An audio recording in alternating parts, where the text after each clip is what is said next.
Our rising population needs sound education to be recognized anywhere you go. Welcome back to the morning edition. I did promise you that we will be taking your calls, and perhaps maybe a little later on we will continue to do so. But we do have guesting with us, albeit online, virtually. We do have the president of the Trinidad and Tobago Unified Teachers Association, Mr. Martin Lumpkin. We want to welcome him at this time. I want to thank you so much, Mr. Lumpkin, for taking our call and for accepting our invitation to be on our program this morning. Good morning and welcome. Good morning, Mr. Motley. Good morning, Trinidad and Tobago. It's always an honor, privilege to be on the program this morning. So, Mr. Lumpkin, we returned to school after Carnival on Ash Wednesday.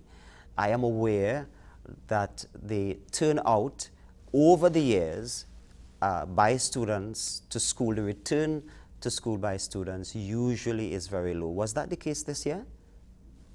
Yes, it was based on the feedback that TTUTA would have gotten. The average turnout was about roughly 20% in Trinidad. And I must say that with the teachers, our educators, it was approximately 81% in Trinidad. Yeah. So we congratulate our teachers, our members, who would have diligently reported for duty yesterday. And those statistics are in keeping with trends over the last many years. Am I correct? That is quite correct. Do you think that trend? Mm-hmm. Do you think it makes sense that school reopens right after Carnival, given the fact that the student turnout is usually extremely very low? Well, one may off the cuff think that we should not have school for the rest of this week, especially the Ash Wednesday. The turnout is usually increasing Thursday, Friday. However, I know it was tried many years ago under, I think it was Dr. Adishnanan, that they gave the week off, and it only lasted 1 year. One has to look at the culture that we have. I'm not saying the carnival culture as such, but the fact that the day after Ash Wednesday, that the turnout isn't great, but the teachers are coming out, the educators are coming out, and if they can make the effort, we see no reason why the parents, the students should be encouraged to come out. And we have to try as much as possible, because we don't want to continue in that vein, because if the students learn that from a young age, then when they get into the world of work, they will practice that as well too, because it's what they know. And so we have to get a greater effort. I know the NPTA would have issued a release before Ash Wednesday. Ministry of Education attempted years ago. TTUTA has always put out to our members to be there and to encourage the students.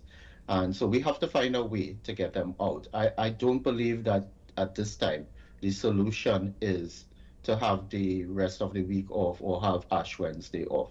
Now, one of the chicken and egg situation is that the school feeding program is not presented on Ash Wednesday. And some may argue that that is also a factor why some of the students don't come out. Now, I fully understand why they don't have the feeding, because it's a matter of not wanting to have wastage. However, I think in the discussions, we can look at ways of providing, probably based upon the statistics, start off with limited meals on that day and see if it works.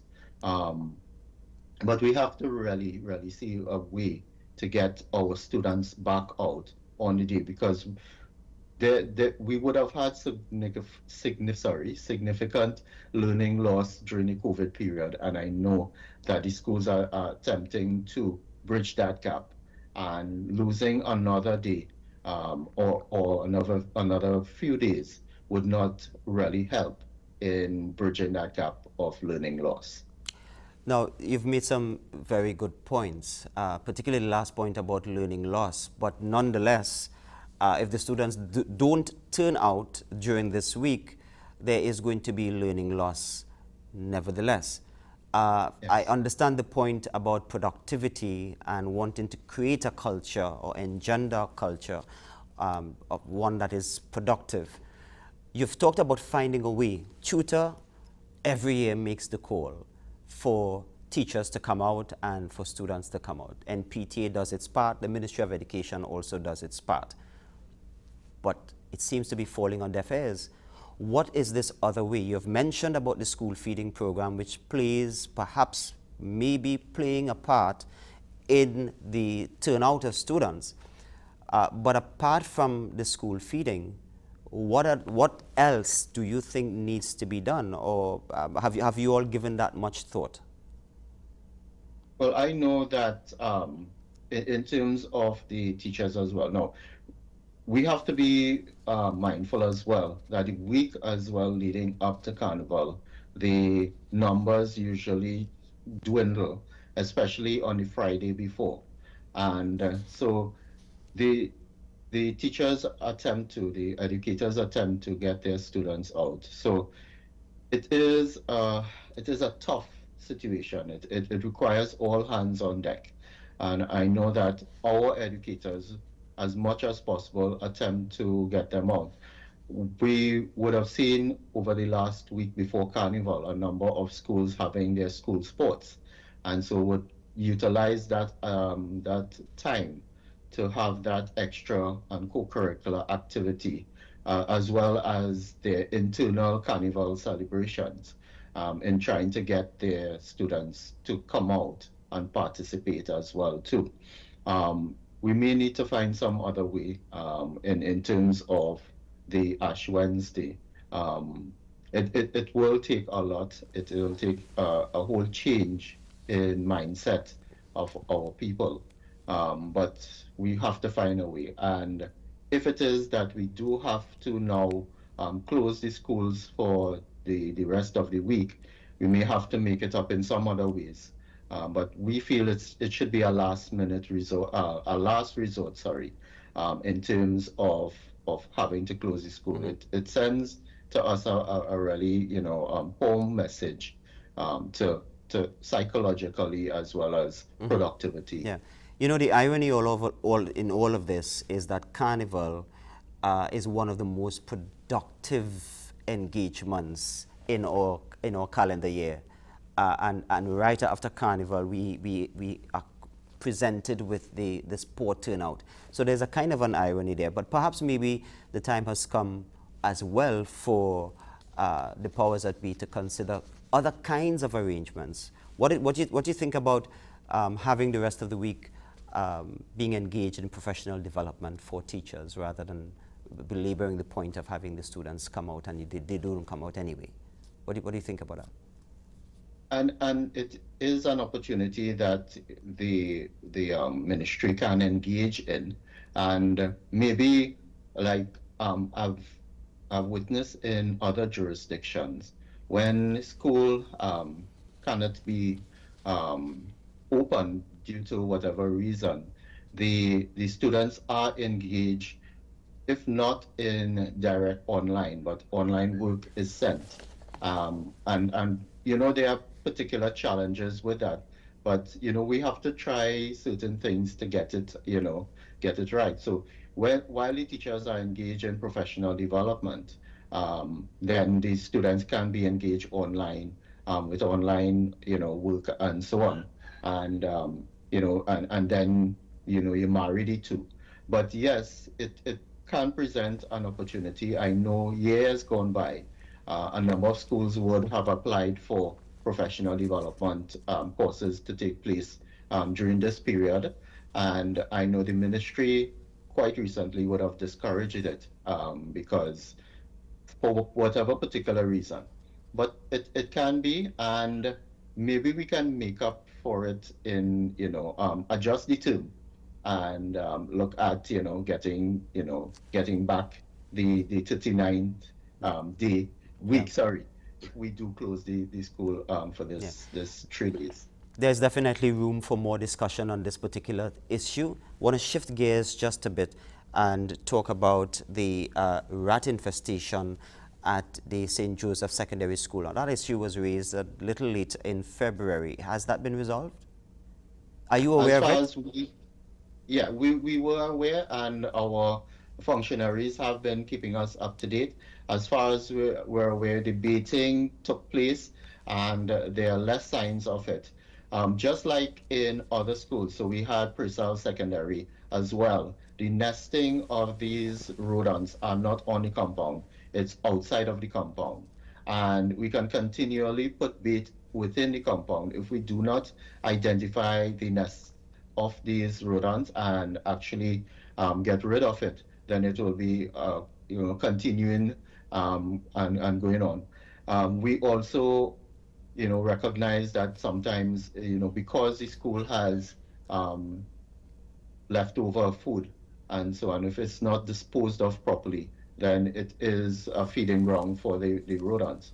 So we continue to monitor the St. James Secondary School, and I know that the authorities are attempting to have it done. We will continue to monitor because we're well aware of the serious nature of rats and the diseases that they transmit, and we would not want any incident to take place there. Most certainly, and we certainly have appear to have a rat problem in Trinidad and Tobago. I mean, you walk around Port of Spain and you see some rats, sometimes you have to bow to them, you know. I want to talk a bit, Size. I want to talk a bit about contract teachers. It seems to be a pathway, one of the pathways the Ministry of Education is taking as it relates to contract teaching. I know TTUTA has had a different opinion on that.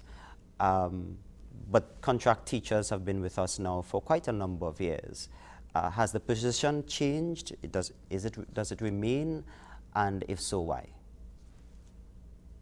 Within Trinidad and Tobago, more so Tobago, the aspect of contract teachers and employment contract wise has been a concern for tutor. We prefer that persons would have a permanent tenure of employment.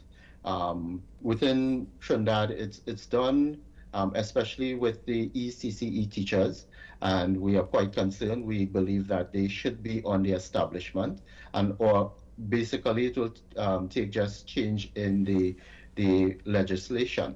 But we want to specifically look at Tobago. The, over quite a bit of years, over decades, the teachers have been on contract, and it was because of the need to fill some of the teaching positions and the fact that they had to create establishment and the back and forth between Trinidad and Tobago. They felt that they needed to fill those quickly. What we're having now is the fact that the division, sorry, they are attempting to get it into the establishment, but it's taking far too long. But those that are on contract and those who would have completed contracts are not getting the contract gratuity paid to them. We have a meeting with the Honorable Secretary next week, and there was a court judgment that would have stated that the division needs to pay the contract gratuity that is owed to them. It is part of their contract, and so it is a default by the division. And so we are quite concerned that they have not gotten their contract gratuity. We understand the position of the financial situation. However, that should not prevent the division from paying them what is due.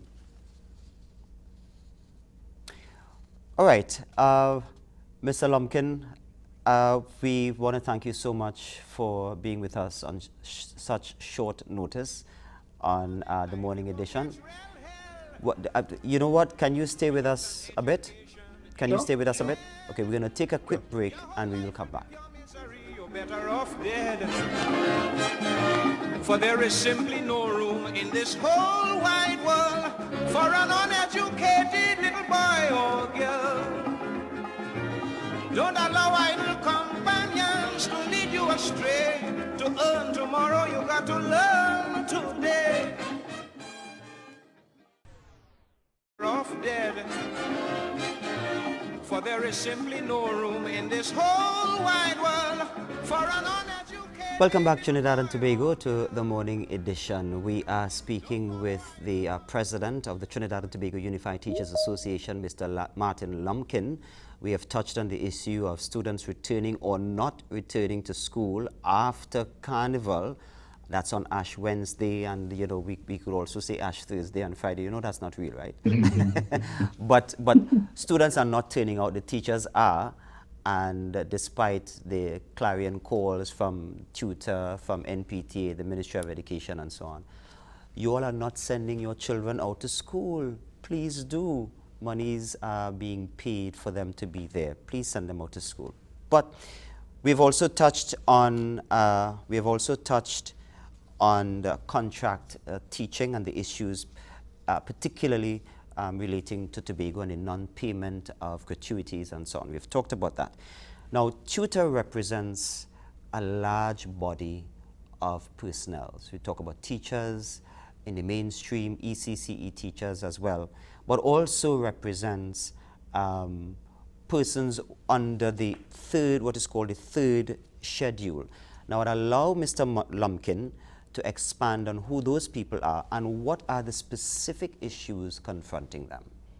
Mr. Lumpkin? Right, thank you, Mr. Motley. So under the Education Act, we have the first schedule, which will cover our teachers in the classroom, our principals, etc. Under third schedule, we have our school supervisors, curriculum officers, guidance, some of the guidance officers, and on other sectors. And we represent those third schedule members. From 2019, we would have gotten recognition. And as such, they after they were delinked from the public service and brought into the teaching service. So they are members of the teaching service, and we have members under that third schedule. Right. So, and TTUTA represents them from since 2019, but they were once under the public service. Yeah? Yes. Yes. But there are some issues with respect to the payment of the interim allowances, particularly for the third schedule officers. Yes. What is happening there? What are the issues really, and what is needed to fix the issue or issues? Okay, so in terms of what we term the interim allowance, I will quickly try to bring some light on that, some background. Before the third schedule officers were brought into the teaching service, they were paid according to the public service, which would have been in terms of the ranges in the public service. And even after they were brought in, they were not regularized into the grade system in which our first schedule are being paid. And what happened is that the grade system inherently had a higher pay package than the range system. So even though they were in a higher range than what the teachers or the first schedule were in before, they ended up getting less pay, less in their basic salary than the persons that they were supervising. And as such, an interim allowance was created in order to have them above the persons that they were supervising.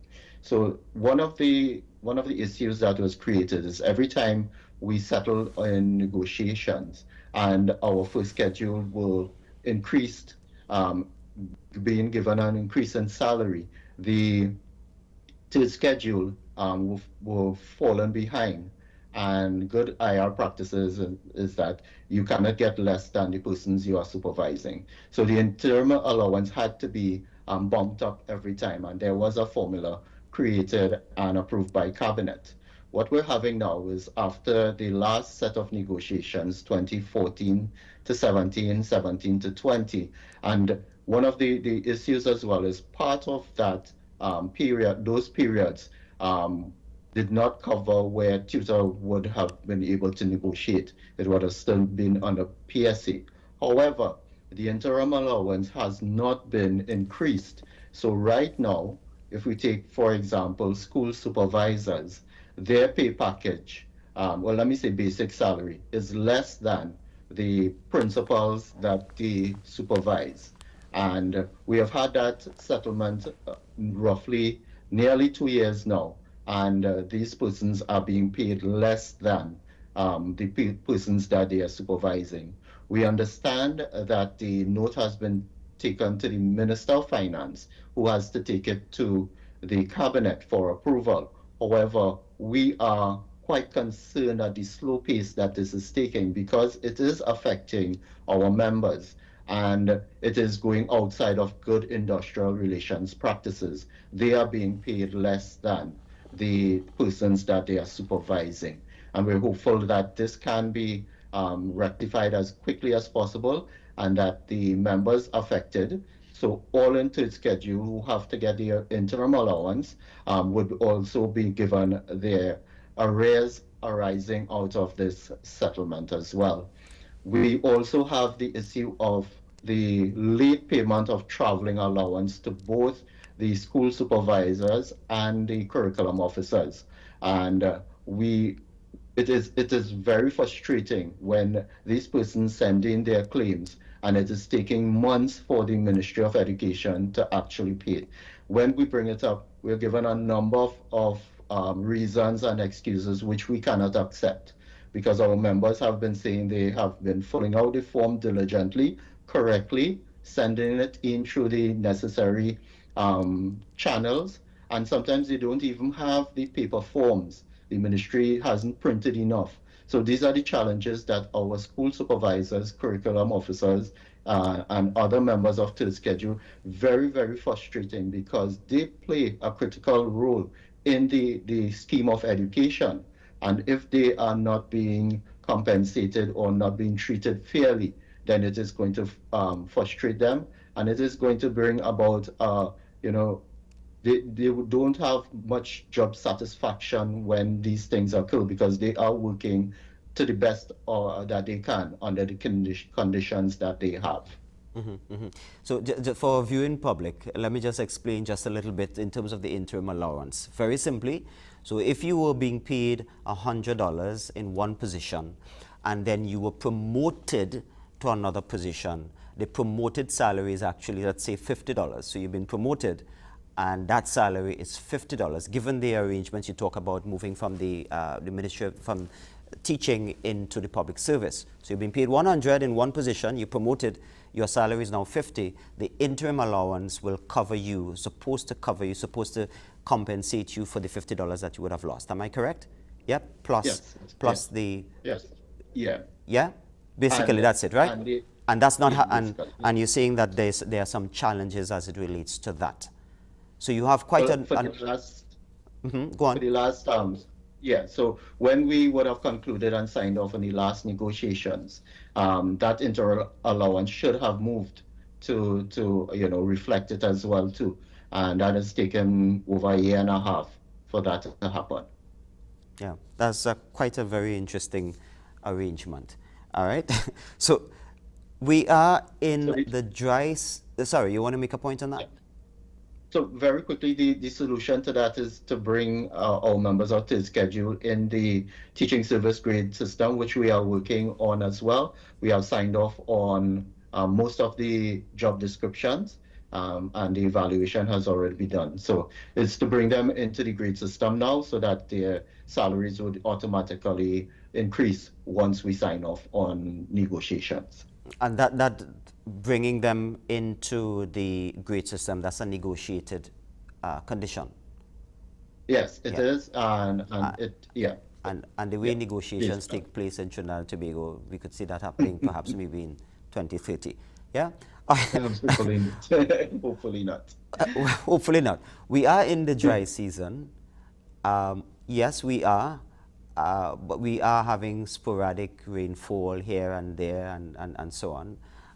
The Met Service did say at the beginning of the dry season that the rains would have lasted until March, thereabout, and then we would have gone into the full-fledged dry season, and then the rainy season starts at the end of May. But we have been experiencing some weather conditions, particularly some heat.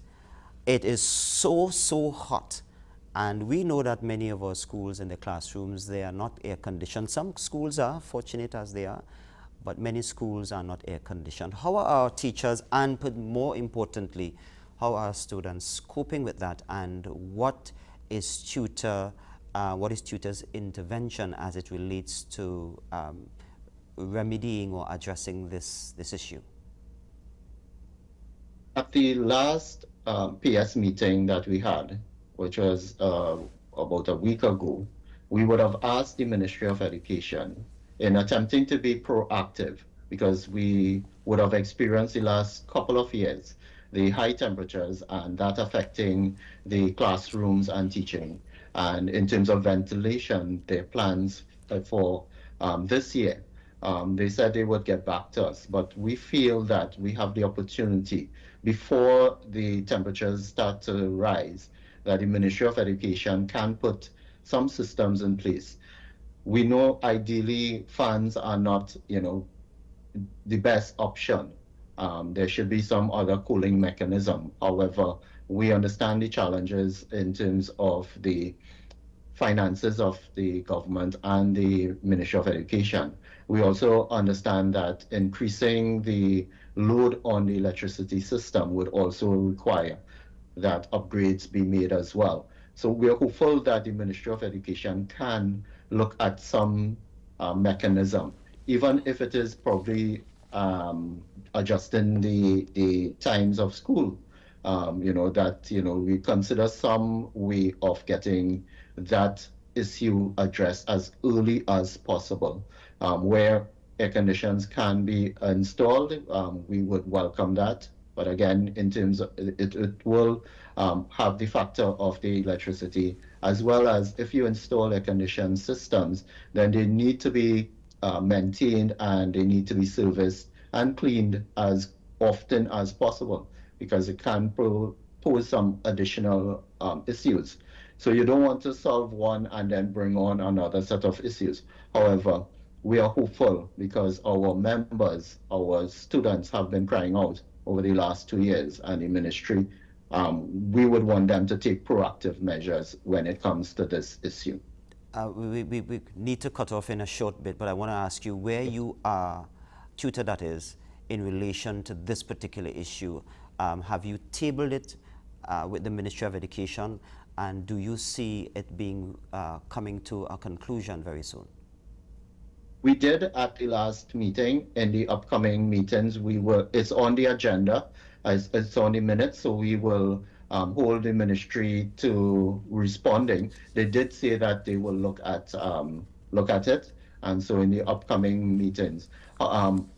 In the interim, we know that schools are going to be prepared with their PTAs, their Past Pupils Association, in terms of assisting, but by and large, we're hopeful that the ministry can come up with solutions for various schools. Martin Lumpkin, President of the Trinidad and Tobago Unified Teachers Association, thank you so much once again for joining us on such short notice.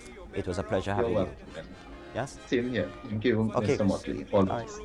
Okay, so it's time now for a quick break. We break for the news, and we will be right back. Don't allow idle come.